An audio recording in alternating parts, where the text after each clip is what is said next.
Shri G Raman Nair.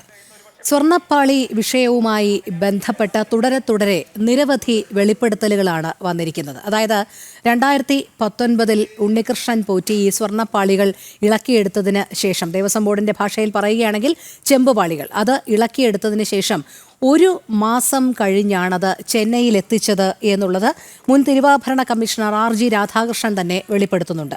അതുമാത്രമല്ല, ഈ ശബരിമല തങ്കവാതിൽ ഉൾപ്പെടെയുള്ളത് കോട്ടയം പള്ളിക്കത്തോട് ഇളമ്പള്ളി ശ്രീ ധർമ്മശാസ്താ ക്ഷേത്രത്തിൽ അത് പ്രദർശിപ്പിക്കുകയുമുണ്ടായി.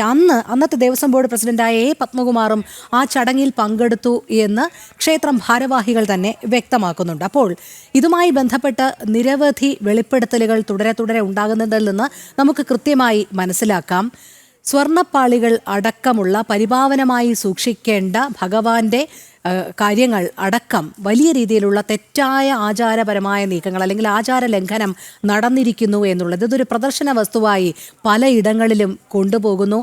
അവിടെ ആരുടെയൊക്കെ സാമീപ്യം ഉണ്ടായിരുന്നു എന്നുള്ളത് അറിയില്ല. പല വീടുകളിലും ഇത് പൂജയ്ക്കായി സമർപ്പിക്കുന്നു. അത് മാത്രമല്ല, തുടർന്നങ്ങോട്ട് ഇതിൽ വലിയ രീതിയിലുള്ള കള്ളക്കളികൾ നടന്നു എന്നുള്ളതിൻ്റെ സംശയവും കൂടി നിഴലിക്കുന്നുണ്ട്. അവിടെയാണ് ഇത്തരത്തിൽ ആചാരപരമായി പെരുമാറേണ്ടുന്ന ഭഗവാന്റെ വസ്തുക്കൾ ആ ശബരിമല സന്നിധാനത്ത് വെച്ച് തന്നെ അറ്റകുറ്റപ്പണികൾ കേടുവന്നാൽ അറ്റകുറ്റപ്പണികൾ നടത്തണമെന്നുള്ള ദേവസ്വം മാനുവലും ഹൈക്കോടതിയുടെ പരാമർശം പോലും അവഗണിച്ചുകൊണ്ട് ഇത് പുറത്തേക്ക് കൊണ്ടുപോകാനും ഇത്തരത്തിലൊരു പ്രദർശന വസ്തുവായി, കാഴ്ച വസ്തുവായി പലയിടങ്ങളിലും ഇങ്ങനെ കൊണ്ടുപോയി അതിൻ്റെ പേരിൽ പണപ്പിരിവൊക്കെ നടത്താനും വേണ്ടിയിട്ടുള്ള ഒരു ശ്രമം കൃത്യമായി ബോധപൂർവം തന്നെയല്ലേ നടന്നിരിക്കുന്നത്. ഈ കാര്യങ്ങൾ ഉണ്ണികൃഷ്ണൻ പോറ്റിക്കും അവിടെ ഏത് രീതിയിലാണ് അദ്ദേഹം എത്തിയത് എന്നുള്ളത് അറിയാം. കീഴ്ശാന്തിയുടെ പരികർമ്മിയായിട്ടാണ് എത്തിയത്. ഒരുപക്ഷെ ഇതിനെക്കുറിച്ചൊക്കെ ഒരു ഏകദേശ ധാരണ ഉണ്ണികൃഷ്ണൻ പോറ്റിക്കും ഉണ്ടാകേണ്ടതാണ്. പക്ഷേ അതെല്ലാം അട്ടിമറിച്ചുകൊണ്ട് തന്നെയല്ലേ ഈ ശ്രമങ്ങളെല്ലാം നടന്നിരിക്കുന്നത്. നേരത്തെ അഡ്വക്കേറ്റ് ഗോപാലകൃഷ്ണൻ സാർ പറഞ്ഞതുപോലെ ഇതിൽ കൃത്യമായ ഒരു ആചാര ലംഘനം നടത്തണം, ഭഗവാന്റെ ചൈതന്യം അവസാനിപ്പിക്കണമെന്നത് അടക്കമുള്ള ഒരു ഗൂഢാലോചന ഇതിന് പിന്നിൽ ഉണ്ടായിരുന്നു.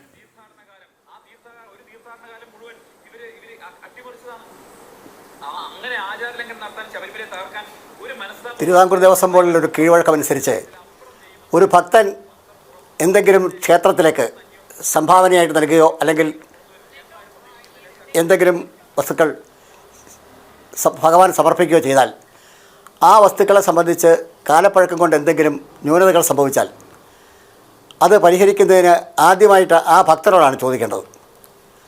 ആ നിലയ്ക്ക് 2019 വാസ്തവത്തിൽ വിജയമല്യ സമർപ്പിച്ച ഈ അവിടുത്തെ ചമയങ്ങൾക്ക് എന്തെങ്കിലും കേടുപാടുകൾ സംഭവിച്ചിട്ടുണ്ടെങ്കിൽ അതിനൊരു പരിഹാരം ഉണ്ടാക്കണം എന്ന് ആഗ്രഹിക്കുന്നുണ്ടെങ്കിൽ അത് ആദ്യമായിട്ട് ചോദിക്കേണ്ടത് ശ്രീ വിജയമല്യയോടാണ്. അദ്ദേഹം ഇവിടെ ഉണ്ടോ ഇല്ലയോ, അദ്ദേഹത്തിൻ്റെ സാമ്പത്തിക സ്ഥിതി എന്താണ് എന്നുള്ളതൊന്നും അല്ല ഇവിടെ വിഷയം. ഒരു ഭക്തൻ്റെ ഒരു അവകാശമാണ്. ഭക്തൻ കൊടുത്ത കാര്യത്തിൽ എന്തെങ്കിലും വ്യത്യാസം വരുത്തണമെന്നുണ്ടെങ്കിൽ അത് ആദ്യമായിട്ട് ഭക്തനോട് തന്നെ ചോദിക്കണം എന്നുള്ള ഒരു അനുഷ്ഠാനം ദേവസ്വം ബോർഡിൽ പാലിച്ചു വരുന്നു. ഞാനുള്ള കാലത്ത് എനിക്കങ്ങനെ അത് മനസ്സിലാക്കാൻ കഴിഞ്ഞിട്ടുണ്ട്. അതുകൊണ്ട് ആദ്യമായിട്ട് ചോദിക്കേണ്ടത് വിജയമല്യയോടാണ്. അദ്ദേഹം അത് അംഗീകരിക്കാതിരിക്കുകയോ ചെയ്യട്ടെ. പക്ഷേ ഇവിടെ ഉണ്ടായത് എന്താണ്? ഉണ്ണികൃഷ്ണൻ പോറ്റി എന്ന് പറയുന്ന ഒരു പുതിയ അവതാരം 2019 അവതരിക്കുകയാണ്. ഈ ഉണ്ണികൃഷ്ണൻ പോറ്റി ആരാണ്? ഉണ്ണികൃഷ്ണൻ പോറ്റിക്ക് ഇത്തരം കാര്യങ്ങളുമായിട്ടുള്ള ബന്ധം എന്താണ്? ഇവിടെ സൂചിപ്പിച്ചതുപോലെ ഉണ്ണികൃഷ്ണൻ പോറ്റിയെ ഏൽപ്പിച്ചു വിടുകയാണ്. ദേവസ്വം ബോർഡിൻ്റെ മറ്റ് ഉദ്യോഗസ്ഥന്മാരാരും അതിനെ അനുധാവനം ചെയ്യുന്നില്ല. ഉണ്ണികൃഷ്ണൻ പോറ്റി പോകുന്ന വഴിക്ക് ഈ സാധനങ്ങൾ കയ്യിൽ നഷ്ടപ്പെട്ടു പോയാൽ ആര് ഉത്തരവാദിത്തം പറയും?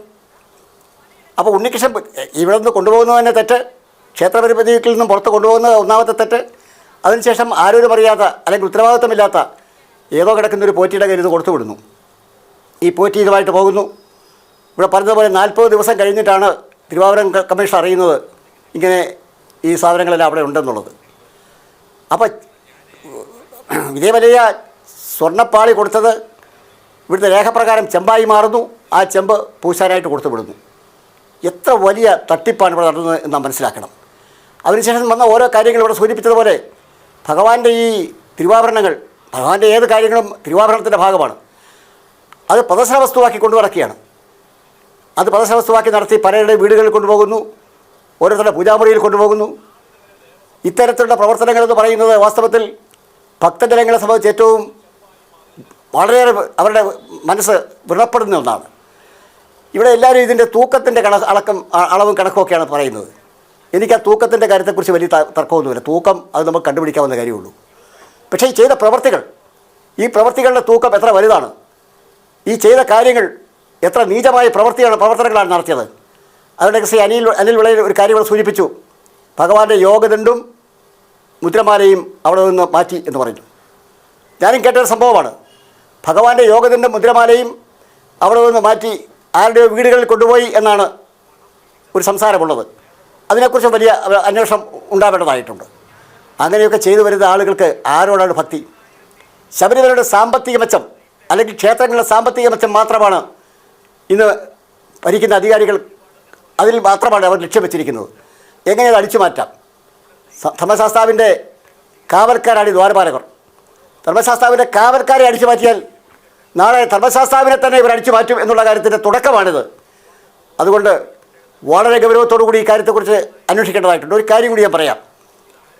ഈ ഭരണ സംവിധാനക്രമത്തിൽ അവർ നടത്തിക്കൊണ്ടിരിക്കുന്ന വലിയ കാര്യങ്ങളെക്കുറിച്ച് അവർ സൂചിപ്പിച്ചു. ദേവസ്വത്തിൻ്റെ സ്വർണം റിസർവ് ബാങ്കിൽ ഇന്ന് പണയം വെച്ചിട്ടുണ്ട്. 467 കിലോ സ്വർണ്ണമാണ് 2023 പണയം വെക്കാനായിട്ട് തീരുമാനമെടുത്തത്. പക്ഷേ ആ ബോർഡ് തീരുമാനം നടപ്പാക്കിയില്ല. അന്ന് 2% പലിശയായിരുന്നു. ഇപ്പോൾ ഈ കഴിഞ്ഞ 2025 ആ സ്വർണം പണയം വെച്ചത്. ഇപ്പോൾ പലിശയുടെ റേറ്റ് എന്താണെന്ന് അറിയാമോ? 0.60. 4 കോടി രൂപയുടെ നഷ്ടം ഒരു വർഷം ഈ ഇനത്തിൽ ഉണ്ടായിക്കൊണ്ടിരിക്കുകയാണ്. അവിടുത്തെ ജീവനക്കാർ കാര്യത്തെക്കുറിച്ച് വളരെ അസംതൃപ്തരാണ്. കാരണം അവർക്ക് കിട്ടേണ്ട ആനുകൂല്യങ്ങൾ നഷ്ടപ്പെട്ടു പോകും എന്നുള്ള ഭയത്തിൽ അവർ മുന്നോട്ട് പോവുകയാണ്. ഇത് വളരെ ഗൗരവതരമായൊരു കാര്യമാണ്. ഇത്തരം കാര്യങ്ങൾ ഹൈക്കോടതിയുടെ ശ്രദ്ധയിൽപ്പെട്ടാൽ ഹൈക്കോടതിയുടെ ശക്തമായ നടപടി സ്വീകരിക്കുകയും അത് തിരിച്ചു പിടിക്കുന്നതിനാവശ്യമായ നടപടികൾ ഉണ്ടാവുകയും ചെയ്യും. അങ്ങനെ തിരിച്ചു പിടിച്ച സംഭവങ്ങൾ തിരുവിതാംകൂർ ദേവസ്വം ബോർഡിന്റെ ചരിത്രത്തിലുണ്ട്. പക്ഷേ എന്ത് ചെയ്യാം, ദേവസ്വം ബോർഡ് പ്രസിഡന്റായിരുന്ന ദേവസ്വം ബോർഡ് തന്നെ കൈമലർത്തുന്ന ഒരു സാഹചര്യമല്ല.